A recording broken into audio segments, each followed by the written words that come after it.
George is the ambassador. They brought all the heads. I don't know how many, very few people probably know this, but Marvin was friends with George in New York and a customer of Davidoff, and he told George he wanted to do a cigar magazine. Can you introduce me and bring some people together from the industry? And George did that with Fuentes and the Padrones and all the great guys that are in the business, and with me too. And you know, I was skeptical about a cigar magazine at the time. I was skeptical about advertising, and it just wasn't what we were used to. And George convinced me that this is something I had to be a part of. Yep. And so the cigar magazine had just started that year, and we were all excited. And I'll never forget the day that George calls me and says, "Marvin's going to call you and talk to you about advertising in the magazine." And I was sitting in my one-bedroom apartment in Beverly Hills, you know, and I get this call, and Marvin says, with his great New York style and spirit and energy, he says, "Danny, George tells me you're the best humidor maker, you got to be in my magazine." I says, "Okay, wow, that sounds interesting." And how much does it cost? "I don't know if I can afford it." He said, "Trust me, you have to be in the magazine. It's going to change your life." And I says, "Okay, how much?" He said, "I don't know." He told me how much it was going to be. And I said, "Really, I don't know. Let's see. I have to get back with you." He says, "Mortgage your house to do this. You've got to do it." He believed in you. He believed in me. Really did believe in you. He said, "Mortgage your house." I says, "I have an apartment." And then he invited me to the Big Smoke in New York, the first Big Smoke. Mm-hmm. It was insane. The people, they loved it, went there to New York, they loved the humidors, the energy, enthusiasm, excitement was there. And George was just leading the charge, and he got everybody together, rallied up, and it was really an exciting moment. And it absolutely changed my life, no doubt about it. And it allowed us to build our own brand, because for all these years, it was Tiffany, not Daniel Marshall for Tiffany. It was We've been Dunhill. saying over and over and over again, Sherman. you have to make your brand. Exactly. And there was only one company, Neiman Marcus, I did business for, that allowed me to use the Daniel Marshall. Yeah. But that's when George was just so instrumental and so helpful, because when they wrote the review on humidors, they took one of my travel humidors I made for Dunhill, and he got it from Dunhill, and they reviewed it. But in the description, it said, "Alfred Dunhill by Danny Marshall." Yeah. And so all of a sudden, people were wondering, who's this Danny Marshall guy? So it worked. It worked, and you know, another fun story, and it's really, whenever you should tell about Jack's neighbor on the hill, who lived above him. Santo Pietro. Well, no, forget. Don't tell any stories about Georgia. We don't want anybody to hear about that. Marlon Brando. Oh, yeah. Brando. Nicholson owned the house that was right above Marlon's mountain. I mean, right below. Marlon Brando was really growing up since he had a Tahiti connection, and I love Tahiti and escaping. And Marlon, in the movie, I didn't know him personally, but in the movie Mutiny on the Bounty, that was me. I wanted to mutiny, to jump ship, go to Tahiti, and stay there. You know, stay there and live this kind of life. And so Marlon loved Tahiti. So when I got a call from him, and he said that he wanted to get a humidor, I was really, really excited, because I said, "Marlon Brando smokes cigars. Wow, that's impressive. You never know who smokes cigars, you know, that they hide it from the public. Or Marlon used to have a locker in Dunhill in New York. Yeah, I'm sure he had one in L.A. too, but he had one in New York that he used to raid. The oddest thing about this, and maybe he called me because he knew that I liked Tahiti so much, but I says, "You're a cigar smoker?" He says, "Occasional, but that's not what I want the humidor for. I don't want anything on the inside. No humidification system. Nothing. No trays, nothing." It was the biggest humidor we made. It was, you know, this big. I said, "What are you going to use it for?" And he said, "Well, I'm going to send it to Tahiti, and I'm going to put my scripts in it." I said, "Really?" He says, "Because my scripts are molding and falling apart, and I want your humidor to keep the humidity out. Because in Tahiti, I don't know if you guys have been there, but it's like 85% humidity most of the time, and it will just ruin paper." And so that was my Marlon Brando experience. Did he actually? Do you know if he actually it made it to Tahiti? Oh, yeah. Because he was the king of starting things and not finishing. And then the greatest thing too was when I got a letter from George Burns, And I would come to New York, and I became friendly with George's nephew. And his brother's son had a clothing line in New York, and he helped kind of guide me with ideas of how to sell to Barney's and how to sell to the department stores, and because I sold at some of these other places besides Dunhill and all. And so I would hang out at his place and stay with him. His name was Mark Birnbaum, which is actually George Burns' last name, Birnbaum. And so I said, you know, Mark said to me, we got to do a humidor. It's my uncle's 91st birthday, and let's make him a humidor. I says, absolutely. So we got a letter back. It's a great letter. Uncle Nat, he says, you know, really, the humidor is much too beautiful for the cigars I smoke. And I so appreciate the gesture, but I send you my best wishes, but, you know, and all this. And signed Uncle Nat. And signed Uncle Nat. And we did the same thing to send him a Davidoff, a special Davidoff cigar from the beginning of the white label time. And he sent back a letter which said, I appreciate your gift of this fine cigar, but I found out how much it cost. I'm not sure I want to sleep with it or smoke it.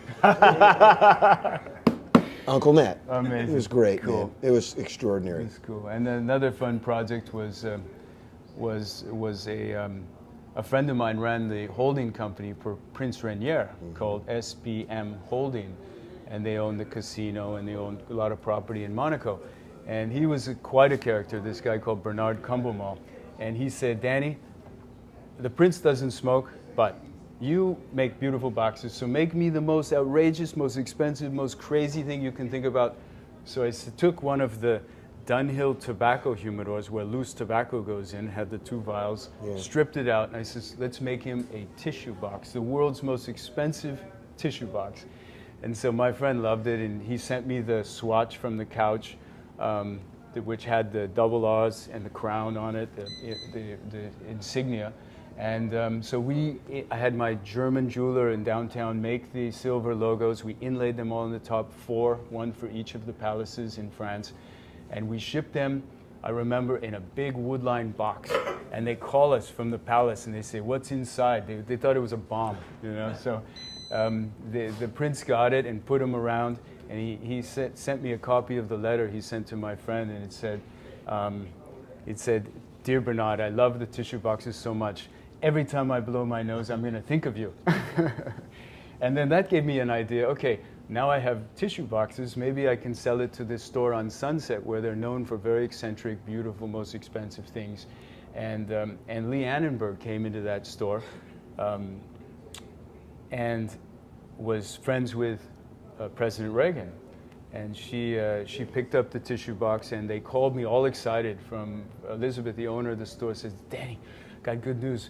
They're going to give you one of your boxes to President Reagan, and you need to put a plate on the inside. I said, so let's figure out what to say. How about blow elegantly, Mr. President? Yeah, right.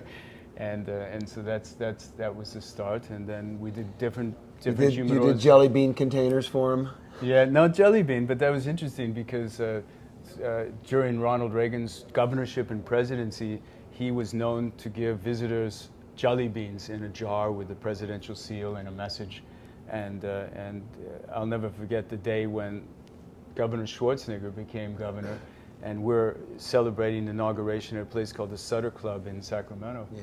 And right after the inauguration, there was about 800 people in this room, this club.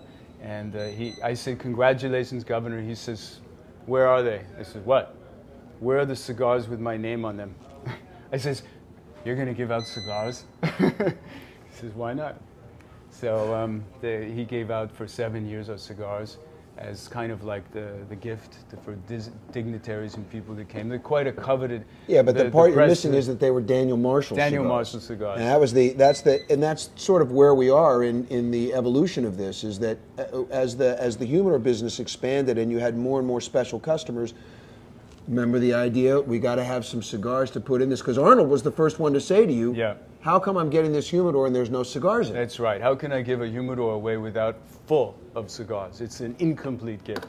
And at the big smokes, many people would say, hey, you make the best humidor in the world. We can count on you to make an amazing cigar because you're so fanatical about the quality and the detail. Why don't you do it? And for years, that idea was sort of languishing around. And then George introduced me to Manuel Quesada, really who I call the gentleman in the cigar business. He's a class act, great man, fantastic human being. And we became friends during the Big Smoke tour all over the country. And I asked him during the cigar boom, when all of us I couldn't make enough humidors. Nobody could no get cigars one could either. produce enough cigars. Yeah. And I said, Manuel, would you make me a cigar? Immediately he said, yes, we'll work it out. And he should ship me 5,000 cigars a month from Dominican factory. And we made a special deal too in the beginning where he said, let's trade because I want to do some beautiful packaging for the cigars. And he ordered 5,000 beautiful black matte boxes, different sizes and shapes for a cigar line, which is a very special limited edition cigar line. So he would send the cigars, I'd send the humidors. It's this kind of friendship. Handshake, no deal, amazing. No money was exchanged. And I got cigars during an impossible time and was able to launch my brand in 1996. And I tell you, he would tell me, Lou Rothman is so mad at me because, he's coming. Why are you making cigars for Danny Marshall? You don't make me enough Romeo and Juliet.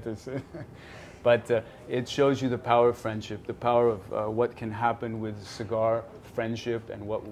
And that cigar evolved, and it showed it demonstrated the power of humidor aging. And people started to go, wow, this Danny Marshall cigar is a Manolo Quesada cigar, and they would really get enthusiastic about it, and it started. But like other ways that you have anticipated things that happened in the market, you started to recognize that we needed to change the Danny Marshall blend, and the evolution became what you have in your hand right now, what I'm smoking too, the DM2, which is what we've actually been offering to all of you this week. And tell them about it, because Manolo struck gold when he decided to make something that was a big leap of faith for him, to make a cigar outside of the Dominican Republic using Nicaraguan tobacco. Absolutely. Well, and over this period of years, when I was having a Dominican-made cigar, Connecticut wrapper made by him, I always wanted to do that Cubanesque style cigar, move in that direction, and have it taste like chocolate and espresso and cinnamon. Everything you like in a all cigar. the things I loved in drinking. When I go to Starbucks on our motorcycle ride every Saturday, I love drinking my mocha. I wanted my cigar to taste like that, and different people asked to make me a cigar. They say, you have a great brand, I want to make your cigar.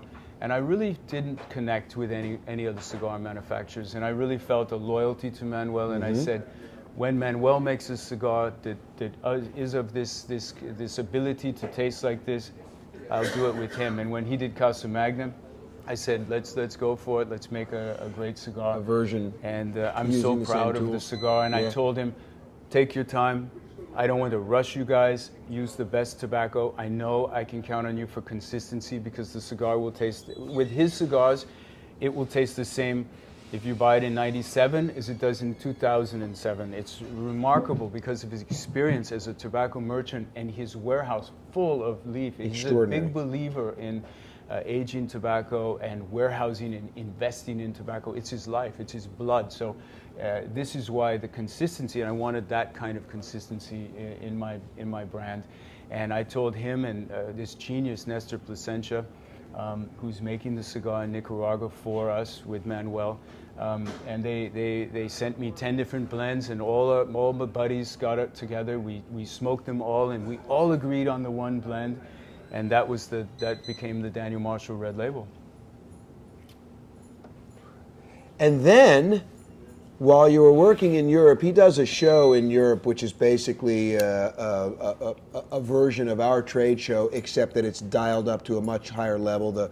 All the cigars basically are, almost everybody there is selling Cuban cigars, and all of the world of accessories that revolve around that. So the Dortmund show, you have these people who are selling your cigar and your humidors, and they tell you, we need something special.